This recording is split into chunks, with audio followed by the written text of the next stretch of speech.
మరి నేను ఈరోజు చంద్రశేఖరరావు గారిని వారికి అనుకూలంగా మాట్లాడుతున్న జిల్లా నాయకత్వాన్ని కొల్లాపూర్ ప్రాంతమని చెప్పుకునే వనపర్తి నుంచి ప్రాతినిధ్యం వహించిన మాజీ మంత్రిని నేను అడుగుతున్నా 2014 జూన్ 2 నాడు తెలంగాణ రాష్ట్రం ఏర్పడిన తర్వాత 2009 రోజు గుండెల్లో పెట్టి చూసుకున్న పాలమూరు గడ్డకు చంద్రశేఖరరావు గారు ఇచ్చిందేంది, మీరు తీసుకొచ్చింది ఏంది అని నేను అడుగుతున్నా.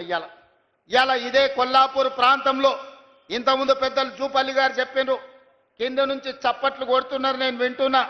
జీవో నెంబర్ 98 ఆనాడు శ్రీశైల నిర్మాణంలో నిర్వాసితులుగా మారి ఈరోజు పాలమూరు, రంగారెడ్డి, నల్గొండ, ఖమ్మం జిల్లా వరకు సాగునీరు అందించడమే కాదు, జంట నగరాలకు తాగునీరును అందించి ఈరోజు సగం తెలంగాణ సమాజాన్ని, హైదరాబాదులో ఉన్న 1 కోటి జనాభాను ఈరోజు ఈ కృష్ణా నది మీద కట్టిన శ్రీశైలం, నాగార్జున సాగరే ఆదుకుంటున్నాయి. మరి ఆనాడు ముంపుకు గురైన ఈ 98 జీవో ఈ పేదలకు సంపూర్ణంగా సహకారాన్ని అందిస్తాని 2009-10లో కృష్ణానది మీద వరదలు వచ్చినప్పుడు నడిగడ్డ ప్రాంతంలో అలంపూరు, గద్వాలలో ఇండ్లు కోల్పోయిన వాళ్లకు బంజారా హిల్స్లో నా మీ ఇండ్లు కట్టిస్తా అని చంద్రశేఖరరావు గారు మాట ఇచ్చారు. మేము ఆయన బంజారా హిల్స్లో ఇల్లు అమ్మమనలేదు, ఎర్రవల్లిలో ఫామ్ హౌస్ ఇవ్వమనలేదు. ఆయన కొడుకు జన్వాడలో 1000 కోట్ల రూపాయల విలువైన ఫామ్ హౌస్ను మా పాలమూరు బిడ్డలకు ఇవ్వమని అడగలే. ప్రభుత్వం సొమ్ము, ప్రజలు కట్టిన పన్ను, మా 98 జీవో ప్రకారం నిర్వాసితులుగా ఉన్న ఈ కొల్లాపూర్ ప్రాంత రైతాంగాన్ని, పేదలను 10 ఏళ్ళు ముఖ్యమంత్రి చంద్రశేఖరరావు ఎందుకు ఆదుకోలేదు అని చెప్పి ఇవాళ జడ్ప్రోల్ గ్రామం నుంచి నేను అడగదలుచుకున్నా.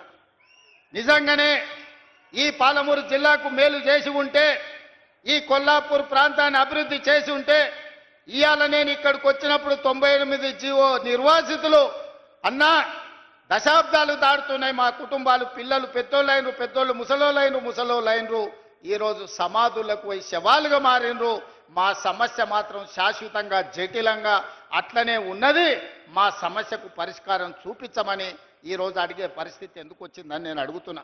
ఇవాళ నేను అడుగుతున్నా, మా వాల్మీకి బోయలను ఆనాడు రాజోలు బండ్ ఆర్టీఎస్ పాదయాత్ర సందర్భంగా వాల్మీకి సోదరులను ఎస్టీ జాబితాలో చేర్పిస్తా అని చెప్పింది చంద్రశేఖరరావు కాదా? మరి ఇవాళ మా వాల్మీకి సోదరులు మళ్ళీ ఈరోజు గట్టు తిమ్మప్ప నాయకత్వంలో అందరూ వచ్చి వాల్మీకులను ఎస్టీ బోయలుగా మార్చండి అని ఇవాళ రిప్రజెంటేషన్ ఇచ్చే పరిస్థితి వచ్చింది. వీళ్ళే కాదు, మాదాసి కురవలు ఈరోజు అడుగుతున్నారు మాకు ఎస్సీ సర్టిఫికెట్ కావాలి అని. మరి ఇవన్నీ కూడా అలంపూర్, గద్వాల్, కొల్లాపూర్, అచ్చంపేట అడవుల మధ్యనే ఈ నల్లమల ప్రాంతంలోనే ఈ జాతి ఎక్కువ ఉన్నది.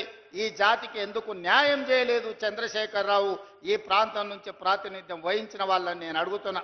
ఒకవేళ నిజంగానే ఈ పాలమూరు జిల్లాకు మీరు ఏదైనా చేసి ఉంటే, ఉన్న సమస్యల్ని పరిష్కరించి ఉంటే, ఇవాళ వీళ్ళందరూ వచ్చి మళ్ళీ సమస్యలను ఎకరు పెట్టాల్సిన అవసరం ఉంటుండేనా? ఒక్కసారి ఆలోచన చెయ్యండి. ఆనాడు నిన్ను ఎంపీగా గెలిపించింది మేము కాదా? నిన్ను పార్లమెంటుకు పంపించింది మేము కాదా? ఆనాడు కరీంనగర్ జిల్లా నుంచి వలసపోయి పారిపోయి పాలమూరుకు వస్తే నీకు అండగా మేం నిలబడితే, నీకు అన్నం మేం పెడితే 10 ఏళ్ళు ముఖ్యమంత్రిగా మా పాలమూరుకు సున్నం పెట్టింది నువ్వు కాదా చంద్రశేఖరరావు గారు? ఈరోజు ప్రజాపాలన వస్తే ప్రజాపాలనలో ఆయనకు దుఃఖం వస్తుందంట. ప్రజాపాలనను చూసి నేను అడగదలుచుకున్న, ఎందుకు వస్తుంది చంద్రశేఖరరావు గారి నీకు దుఃఖం? తట్ట పని, పార పని, మట్టి పని, వలసలు పోయి కూలీలుగా ఉండాల్సిన పాలమూరు రైతు బిడ్డ, నల్లమల బిడ్డ రేవంత్ రెడ్డి తెలంగాణ రాష్ట్రానికి ముఖ్యమంత్రి అయినా నీకు దుఃఖం వచ్చిందా?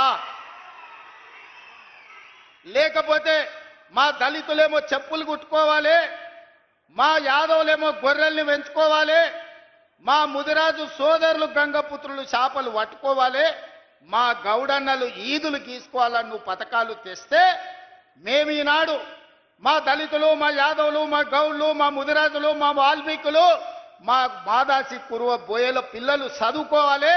చదువుకోవడానికి young India integrated residential school Jadprolu గ్రామానికి 200 కోట్ల రూపాయలతోటి 25 ఎకరాల కట్టి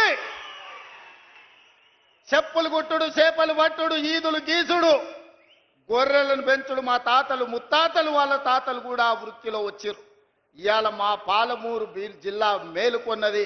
మా పిల్లలను డాక్టర్లను చేయాలి, ఇంజనీర్లను చేయాలి, ఈరోజు ఐఏఎస్లను చేయాలి, ఐపీఎస్లను చేయాలి, రాజ్యాలను ఏలాలి. మా పాలమూరు బిడ్డ తెలంగాణకు ఒక 20 ఏళ్ళు ముఖ్యమంత్రిగా ఉండాలి అని మా జిల్లా కంకణం కట్టుకున్నందుకు ఇవాళ నీకు కడుపు నొప్పయి దుఃఖం వచ్చిందా చంద్రశేఖరరావు గారని నేను అడుగుతుండా. మేము చేపలు పట్టుకోవాలి, మేము చెప్పులు కుట్టుకోవాలి, నువ్వు నీ బిడ్డలు నీ మనమన్లేవో రాజ్యాలు ఏలాలనా అంటే మా పాలమూరు వాళ్ళకి మంత్రి పదవి వద్దా? ఇవాళ ఈ పాలమూరు జిల్లాల 14-12 గెలిచినాం. కానీ 14 గెలిచినుంటే ఇంకొక మంత్రి పదవి అదనంగా వచ్చేది. 3 మంత్రులు కాదు, ముఖ్యమంత్రితో పాటు 2 మంత్రులు కాదు, ఇవాళ మిగతా 2 కూడా గెలిచినుంటే ఇవాళ పాలమూరు జిల్లాలో ఇంకొక మంత్రి ఉంటుండే.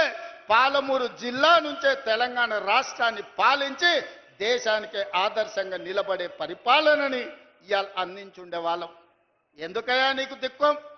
40 ఏళ్ల నుంచి మా దళితులు, ముఖ్యంగా మా మాదిగ బిడ్డలు వర్గీకరణ కావాలి, మాకు న్యాయం జరగాలి, జీవితకాలం పశువులను కోసుకోవాలి, పశు మాంసమే తినాలనా, ఆ చర్మాన్ని తీసి చెప్పులు కుట్టి బతకాలనా, మా పిల్లలు ఎందుకు చదువుకోవద్దు, మా పిల్లలు ఎందుకు రాజ్యాలు ఏలొద్దు అని సంపత్ కుమార్, దామోదర్ రాజనరసింహ లాంటి వాళ్ళు, చదువుకున్న వాళ్ళు చైతన్యంతో ముందుకొచ్చి డాక్టర్ మల్లు రవి గారు లాంటి వాళ్ళు ఉదారత్వంగా పెద్ద మనసు చేసుకొని ముందుకొచ్చి మాదిగ ఉపకులాల వర్గీకరణ చేసినందుకు నీకు కడుపు నొప్పి లేసి దుఃఖం వచ్చిందా?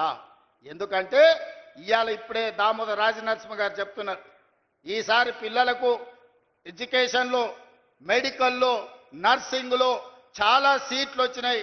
పిల్లలు చాలా సంతోషంగా ఉన్నారు. వాళ్ళ తల్లిదండ్రుల కళ్ళల్లో నేను ఆనందం చూసినాను. అంటే మాదిగ ఉపకులాల వర్గీకరణ చేసినందుకు మాదిగోళ్ళ పిల్లలు ఇవాళ డాక్టర్లుగా, ఇంజనీర్లుగా సీట్లు వస్తుంటే నీ కొడుకుతో పాటు, నీ మనవడితో పాటు మాదిగోళ్ళ పిల్లలు చదువుకుంటారు కాబట్టి నీకు దుఃఖం వచ్చి నీ కళ్ళల్లో నీళ్ళు వచ్చినాయి. చంద్రశేఖరరావు గారు, నీ కళ్ళల్లో నిప్పులు ఎందుకు పోసుకుంటున్నావు? ఆ దళితుల పిల్లలు ఇంకెంతకాలం చెప్పులు కుట్టుకొని బతకాలి? ఇందుకే నీకు దుఃఖం వచ్చిందా అని నేను అడుగుతున్నా.